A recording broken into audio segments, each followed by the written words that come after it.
আসসালামু আলাইকুম। সংবাদে আপনাদের সবাইকে স্বাগত জানাচ্ছি। আমি ফিরোজ তোহা। শুরুতেই সংবাদ শিরোনাম। বাংলাদেশের সর্বশেষ গুরুত্বপূর্ণ আপডেট সংবাদে আপনাকে স্বাগত। শুরুতেই সংবাদ শিরোনাম, পরে বিস্তারিত। শুরুতেই জানাবো, অবৈধ অভিবাসন ভারতকে অসহযোগী দেশ হিসেবে ঘোষণা করল যুক্তরাষ্ট্র। ভারতকে অসহযোগী দেশগুলোর তালিকায় অন্তর্ভুক্ত করেছে যুক্তরাষ্ট্রের অভিবাসন ও শুল্ক প্রয়োগ সংস্থা আইসিই। এই তালিকায় উল্লেখিত দেশগুলো প্রত্যাপন প্রক্রিয়ায় যথাযথ সহযোগিতা করে না বলে মনে করে মার্কিন কর্তৃপক্ষ। এরপর জানাবো, গুমের ঘটনায় হাসিনার সম্পৃক্ততা পেয়েছে গুম কমিশন। প্রতিবেদন জমা, র্যাব বিলুপ্তির সুপারিশ। গুম সংক্রান্ত তদন্ত commission the commission of enquiry of enforced disappearance প্রধান উপদেষ্টা অধ্যাপক ড মোহাম্মদ ইউনূসের কাছে একটি অন্তর্বর্তী প্রতিবেদন জমা দিয়েছে। এদিকে বৈষম্য বিরোধী ছাত্র আন্দোলনে হামলার ঘটনায় আওয়ামী লীগের ৫ নেতাকর্মী গ্রেপ্তার। পল্লবীতে বৈষম্য বিরোধী ছাত্র আন্দোলনে হামলার ঘটনায় মামলায় পৃথক অভিযানে আওয়ামী লীগের ৫ নেতাকর্মীকে গ্রেপ্তার করেছে পল্লবী থানা পুলিশ। জানাবো, আরাকান আর্মির সাথে বাংলাদেশের যোগাযোগের প্রশ্ন উঠছে যে কারণে। বাংলাদেশ সীমান্তের ওই পারে মিয়ানমার সীমান্তের পুরোটাই নিয়ন্ত্রণ নিয়েছে দেশটির বিদ্রোহী গোষ্ঠী আরাকান আর্মি। এমন খবর আসার পর বাংলাদেশ সরকারের দিক থেকে আরাকান আর্মির সাথে যোগাযোগের উদ্যোগের ইঙ্গিত পাওয়া যাচ্ছে। অন্তর্বর্তীকালীন সরকারের প্রধান উপদেষ্টা রোহিঙ্গা সমস্যা ও অগ্রাধিকারপ্রাপ্ত বিষয়াবলী সংক্রান্ত বিশেষ প্রতিনিধি ড খলিলুর রহমান রোহিঙ্গা সংকট ও আঞ্চলিক নিরাপত্তা নিয়ে সম্প্রতি এক বক্তৃতায় ইঙ্গিত দেওয়া হয়েছে। জানাবো, ঢাবি এলাকায় এখন কোন দিক দিয়ে যান চলাচল করবে জানালো প্রশাসন। ঢাকা বিশ্ববিদ্যালয়ের ঢাবি শিক্ষার্থীদের সার্বিক নিরাপত্তার স্বার্থে প্রতিদিন নির্দিষ্ট সময়ের জন্য যান চলাচল নিয়ন্ত্রিত রাখার ঘোষণা দিয়েছে বিশ্ববিদ্যালয় প্রশাসন। আজ প্রক্টর অফিসের এক জরুরি বিজ্ঞপ্তিতে সব তথ্য জানানো হয়েছে। এবং সর্বশেষ জানাবো, হাতকড়া পরা অবস্থায় ছিনিয়ে নেওয়া হলো আওয়ামী লীগ নেতাকে। বগুড়া শিবগঞ্জে পুলিশের হাত থেকে ফারুক হোসেন ৩৮ নামে এক হাতকড়া পরা আসামিকে ছিনিয়ে নেওয়ার ঘটনা ঘটেছে। আজ সন্ধ্যায় উপজেলার মোকামতলা ইউনিয়নের জাবারিপুর এলাকায় ঘটনা ঘটে। ফারুক মোকামতলা ইউনিয়ন আওয়ামী লীগের সাবেক সাধারণ সম্পাদক। প্রিয় দর্শক, এতক্ষণ শুনছিলেন সংবাদ শিরোনাম, এবারে বিস্তারিত। তবে তার আগে বন্ধুরা, অনুরোধ থাকবে এই সংবাদটিতে একটি লাইক দিন। এই চ্যানেলে আপনি নতুন হয়ে থাকলে আমাদের সংবাদ দেখতে দেখতে চ্যানেলটি সাবস্ক্রাইব করে রাখুন। কমেন্ট করে আপনার মূল্যবান মতামত জানিয়ে দিন বন্ধুরা, আপনি বিশ্বের কোন দেশ থেকে বা বাংলাদেশের কোন স্থান থেকে আমাদের সংবাদটি দেখছেন এবং শুনছেন। এবারে বিস্তারিত। অবৈধ অভিবাসন ভারতকে অসহযোগী দেশ ঘোষণা যুক্তরাষ্ট্রের। ভারতকে অসহযোগী দেশগুলোর তালিকায় অন্তর্ভুক্ত করেছে মার্কিন যুক্তরাষ্ট্রের অভিবাসন ও শুল্ক প্রয়োগ সংস্থা আইসিই। এই তালিকায় উল্লেখিত দেশগুলো প্রত্যার্পণ প্রক্রিয়ায় যথাযথ সহযোগিতা করে না বলে মনে করে মার্কিন কর্তৃপক্ষ। ভারতীয় সংবাদ মাধ্যম বলছে, এই তালিকায় ভারতের পাশাপাশি রয়েছে Bhutan, Cuba, Iran, Pakistan, Russia ও ভেনেজুয়েলা। আইসি জানিয়েছে, এই দেশগুলো সাক্ষাৎকার গ্রহণ, সময়মতো ভ্রমণনথি ইস্যু এবং নির্ধারিত ফ্লাইটে তাদের নাগরিকদের ফেরত নিতে প্রয়োজনীয় সহযোগিতা প্রদানে ব্যর্থ হয়েছে। আইসির তালিকা অনুযায়ী যুক্তরাষ্ট্র থেকে 14,50,000 অবৈধ অভিবাসীকে বিতাড়িত করার পরিকল্পনা করা হয়েছে। এর মধ্যে 18,000 অভিবাসী ভারতীয়।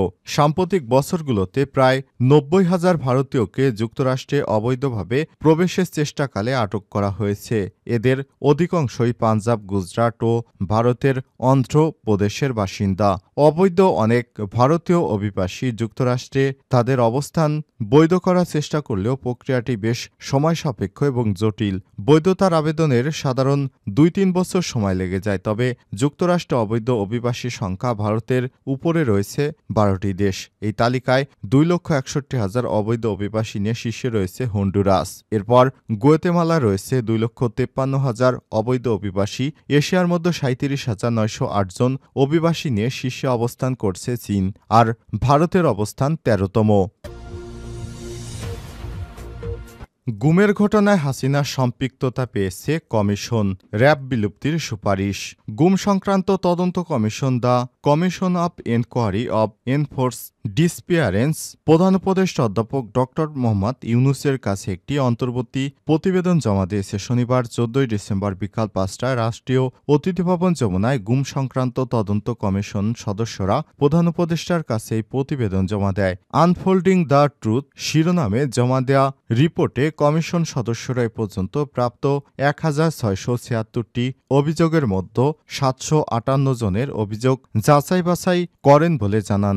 গুমের ঘটনায় নির্দেশদাতা হিসেবে সাবেক প্রধানমন্ত্রী শেখ হাসিনার সম্পৃক্ততার প্রমাণ পেয়েছে কমিশন। এছাড়াও হাসিনা প্রশাসনের বেশ কয়েকজন ঊর্ধ্বতন কর্মকর্তাও সম্পৃক্ততা পাওয়া গেছে, যাদের মধ্যে রয়েছে সাবেক প্রধানমন্ত্রী শেখ হাসিনার প্রতিরক্ষা বিষয়ক উপদেষ্টা মেজর জেনারেল অবসরপ্রাপ্ত Tariq Ahmed Siddique, national telecommunication monitoring centre এনটিএমসির সাবেক মহাপরিচালক মেজর জেনারেল জিয়াউল হাসান এবং পুলিশ কর্মকর্তা মোহাম্মদ মনিরুল ও মোহাম্মদ হারুনুর রশিদ। গুমের শিকার ব্যক্তিদের বিচারিক প্রক্রিয়া শুরুসহ র্যাব বিলুপ্তির সুপারিশ করেছে কমিশন। কমিশনের প্রধান মইনুল ইসলাম চৌধুরী জানান, গুমের সঙ্গে জড়িত কর্মকর্তারা কাজটি এমনভাবে করেছেন যাতে এগুলো শনাক্ত করা কঠিন হয়ে যায়। বিভিন্ন ফোর্স নিজেদের মধ্যে ভিকটিম বিনিময় করেছে এবং পরিকল্পনা বিভিন্নভাবে বাস্তবায়ন করেছে। এ সময় তিনি আরও জানান, গুমের শিকার অনেকে এখনও শঙ্কামুক্ত হতে পারছেন না। তাদের উপর এতটাই ভয়াবহ নির্যাতন করা হয়েছে যে তারা এখনও স্বাভাবিক জীবনে ফিরে আসতে পারছে না।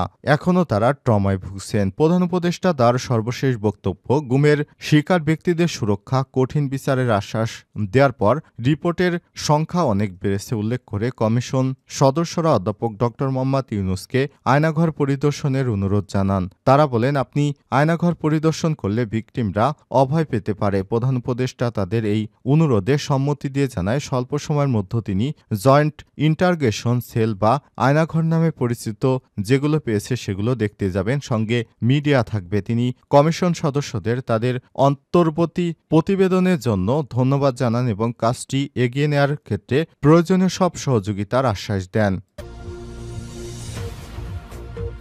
বৈষম্যবিরোধী ছাত্র আন্দোলনে হামলার ঘটনায় আওয়ামী লীগের ৫ নেতাকর্মী গ্রেপ্তার। পল্লবীতে বৈষম্যবিরোধী ছাত্র আন্দোলনে হামলার ঘটনায় পৃথক অভিযানে আওয়ামী লীগের ৫ নেতাকর্মীকে গ্রেপ্তার করেছে পল্লবী থানা পুলিশ। গ্রেপ্তারকৃতরা হলেন পল্লবী থানার যুবলীগের যুগ্ম আহ্বায়ক মোহাম্মদ মামুন ৩৫, পল্লবী থানার ৬ নং ওয়ার্ড যুবলীগ নেতা মোহাম্মদ সাজু ৩৪, পল্লবী থানার ৫ নং ওয়ার্ড আওয়ামী লীগের ত্রাণ এবং পুনর্বাসন বিষয়ক সম্পাদক মোহাম্মদ সৈকত ইসলাম ১৯, আওয়ামী কর্মী মোহাম্মদ বাচ্চু ব্যাপারী ষাট ও রাজু ভান্দ। পল্লবী থানা পুলিশের সূত্র থেকে জানা যায়, গত ১৯ জুলাই বিকেলে পল্লবী থানার মিরপুর ১০ আবুল তালেব স্কুলের সামনে বৈষম্যবিরোধী ছাত্র আন্দোলনে ছাত্র জনতার উপর এলোপাতাড়ি গুলিবর্ষণ করে আওয়ামী লীগের বিভিন্ন অঙ্গ সংগঠনের নেতাকর্মীরা। রাস্তা পারাপারের সময় আকরাম খান রাব্বি তাদের গুলিতে গুরুতর আহত হয়। স্থানীয় লোকজনের সহায়তায় তাকে ঢাকা মেডিকেল কলেজ হাসপাতালে নিয়ে গেলে কর্তব্যরত চিকিৎসক তাকে মৃত ঘোষণা করেন। এই ঘটনায় ভিকটিম আকরামের পিতা ফারুক খানের অভিযোগের প্রেক্ষিতে ২৫ আগস্ট ২০২৪ তারিখ পল্লবী থানায় একটি হত্যা মামলা দায়ের করা হয়। থানা সূত্র থেকে আরও জানা যায়, তদন্তাধীন এ মামলায় সিসিটিভি ফুটেজ বিশ্লেষণ, গোয়েন্দা তথ্য ও প্রযুক্তির সহায়তায় শুক্রবার ১৩ ডিসেম্বর রাত ১১টায় মিরপুর ১১ নম্বর থেকে আকরাম খান আলী রাব্বি হত্যা মামলায় জড়িত আসামি মোহাম্মদ আবিদ আন্দোলনে দেশীয় অস্ত্র, পিস্তল, অন্যান্য আগ্নেয়াস্ত্র দিয়ে আক্রমণ করে আওয়ামী লীগের বিভিন্ন অঙ্গ সংগঠনের নেতাকর্মীরা।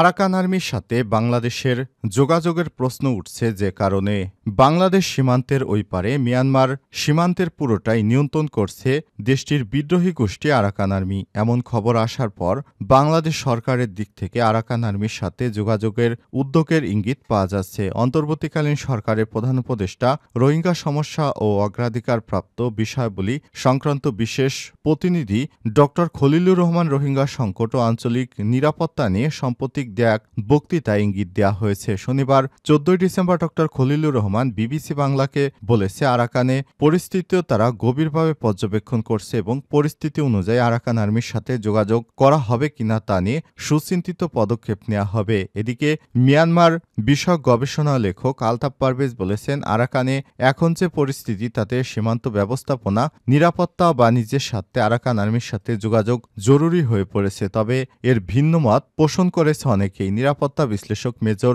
এমদাদ ইসলাম অবসরপ্রাপ্ত বলেছেন, সীমান্ত অঞ্চলে আরাকান আর্মির নিয়ন্ত্রণ করছে এটি যেমন সত্যি, তেমনি রাখাইনের রাজধানী এখন সরকারের নিয়ন্ত্রণে। পাশাপাশি নেপিদো সরকারের সাথে বাংলাদেশের কূটনৈতিক সম্পর্ক আছে, সে কারণে চলমান পরিস্থিতি, কূটনৈতিক সম্পর্ক উভয় দিক বিবেচনা নিয়েই বাংলাদেশকে এগুতে হবে। থাইল্যান্ড ভিত্তিক মিয়ানমারের সংবাদ মাধ্যম ইরাবতী শনিবার তাদের এক প্রতিবেদন লিখেছে যে বাংলাদেশের সাথে মিয়ানমারের পুরো সীমান্ত এখন আরাকান আর্মির দখলে। এর আগে গত 11 ডিসেম্বর আরাকান আর্মি মংডু শহরের নিয়ন্ত্রণ নিয়েছিল বলে খবর সামনে আসে। এই প্রথম মিয়ানমারের পুরো একটা রাজ্যের নিয়ন্ত্রণ নিয়েছে কোনো বিদ্রোহী গোষ্ঠী। এ অংশে পুরোপুরি নিয়ন্ত্রণ নেওয়ার পরই বাংলাদেশে মিয়ানমার সীমান্তবর্তী নাপ নদীর মিয়ানমারের অংশে অনির্দিষ্টকালের জন্য নৌ চলাচল নিষেধাজ্ঞা আরোপ করেছে আরাকান আর্মি। এমন পরিস্থিতিতে বিভিন্ন মহল থেকে আরাকান আর্মির সাথে সরকারের যোগাযোগ করার প্রসঙ্গটি আলোচনায় উঠে আসে।